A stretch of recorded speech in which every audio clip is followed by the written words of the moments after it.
नमस्कार। इस वक्त की सबसे बड़ी जो खबर है वो ये है कि चीन भारत के सामने पूरी तरीके से झुक गया है।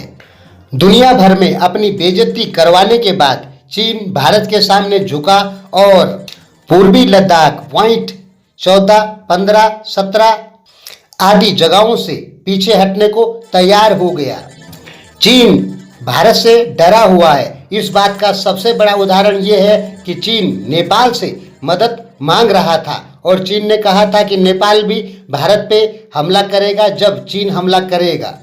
जब भारत के फाइटर प्लेन बमों से लोड होके चीन की सीमा में चक्कर लगा रहे थे तो चीन को पता लग गया था कि अब भारत कभी भी हमला कर सकता है। इसलिए चीन ने बार बार 17 जून के बाद भारत से शांति वार्ताएं करने को लगातार कह रहा। उसने 17 तारीख के बाद भारत को बार बार शांति वार्ताएं करने के लिए कहा और भारत ने कल जो शांति वार्ता की उसमें चीन ने साफ कहा कि वह पीछे हटेगा। विवादित जगह से विवादित जगहों पर ना तो चीन पक्का निर्माण कार्य करवा सकता है और ना ही भारत पक्का निर्माण कार्य करवा सकता है। लेकिन चीन ने अपनी तरफ कई साल पहले पक्का निर्माण कार्य करवा दिया था। अब जब भारत पक्का निर्माण कार्य करवा रहा था तो चीन विवादित क्षेत्र में भीतर घुस गया था और भारत को पक्के निर्माण कार्य नहीं करवाने दे रहा था, क्योंकि पक्के निर्माण कार्य करवाने के बाद भारत की सेना कभी भी वहां पहुंच सकती है। लेकिन लास्ट में चीन को मजबूर होना ही पड़ा और साफ चीन ने कल किया है कि वह पीछे हटेगा और भविष्य में विवादित क्षेत्र जो है सीमा समाधान जो है वो हल किया जाएगा। चीन इतनी जल्दी झुक जाएगा यह हमें तो यकीन नहीं था, लेकिन इस समय चीन की मजबूरी भी है क्योंकि उसके पीछे जापान भी पड़ा है और अमेरिका भी पड़ा है। इसलिए यदि वो भारत से शांति वार्ताएं नहीं करता है, भारत से अपने संबंध नहीं सुधारता है तो चीन के लिए बहुत ही ज़्यादा मुश्किल हो जाएगा और हो सकता है तिब्बत भी आज़ाद हो जाए, जैसा कि अमेरिका चाहता ही है कि भारत और चीन में लड़ाई हो और इस बार हम तिब्बत को अलग देश बना ही देंगे। हालांकि चीन का भरोसा नहीं है। उसने कल भरोसा तो दिला दिया कि मैं पीछे हटूंगा, लेकिन कहा नहीं जा सकता है, चीन की बातों का कोई भरोसा नहीं है। लेकिन फिलहाल चीन कह चुका है कि हम पीछे हटते हैं। इससे साफ पता लग रहा है कि चीन बुरी कदर डर गया है, घबराया हुआ है। विवादित क्षेत्र में ना तो भारतीय सेना कब्जा कर सकती है और ना चाइनीज सेना कब्जा कर सकती है। वहाँ पे उनके अपने इलाके हैं जहाँ तक पेट्रोलिंग करने की छूट है। लेकिन चीन जो विवादित क्षेत्र में घुसा भारत को डराने के लिए, लेकिन उसे पता नहीं था कि चीन को स्वयं अपनी बेइज्जती करवाते हुए पीछे हटना पड़ेगा।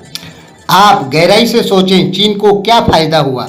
वो आगे भी बढ़ा और अपने लगभग 43 से 53 सैनिक भी मरवाए और भारत के 20 सैनिक भी मरे। भारत में चीन के सामानों पर प्रतिबंध भी लगा।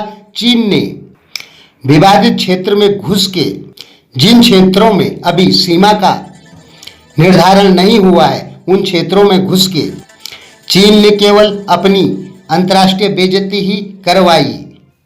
अब साफ क्लियर हुआ है चीन की तरफ से कि वह पीछे हटेगा और उसने आज भी भारत को मीटिंग करने के लिए आग्रह किया है। चीन को केवल पाकिस्तान, उत्तरी कोरिया और नेपाल का समर्थन मिलता हुआ दिखाई दे रहा है।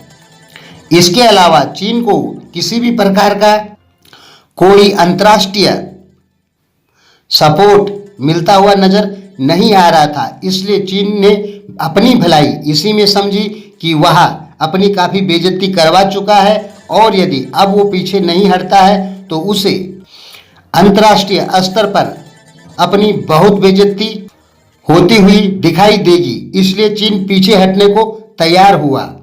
हालांकि ये समाचार पाकिस्तान और नेपाली मीडिया में बिल्कुल नहीं दिखाई देंगे, क्योंकि वो लोग, हम बार बार कहते हैं कि पाकिस्तान और नेपाल की मीडिया पर चीन का कंट्रोल हो चुका है। वो लोग चीन की हार को कभी भी बर्दाश्त नहीं करेंगे, क्योंकि उनको लगता है कि चीन भारत की लड़ाई होगी तो नेपाल और पाकिस्तान के हित में होगा। लेकिन चीन कभी भी नेपाल और पाकिस्तान जैसे छोटे देशों के लिए भारत से अपने संबंध खराब नहीं करेगा। तो आप ये समझें कि चीन अपनी छवि को खराब करवाते हुए पीछे हटा है या हटने को तैयार है, और जो उसने वहां पे निर्माण कार्य किए हैं उनको भी चीन तोड़ेगा। यदि चीन ऐसा नहीं करता है तो उसे साउथ चाइना सी से, हिमालय की साइड से बहुत ही ज़्यादा दबाव झेलना होगा, और चीन ये अच्छे से जानता है, इसलिए चीन पीछे हटा है। चीन अपनी जनता के सामने कबूल नहीं कर सकता है कि हमारे 40 से और 53 के बीच में सैनिक मारे गए। यदि वह ऐसा करता है तो चीन की जनता चीन की कम्युनिस्ट पार्टी के खिलाफ हो जाएगी। इसलिए चीन अपना नुकसान जो हुआ है उसे सार्वजनिक नहीं करेगा। धन्यवाद।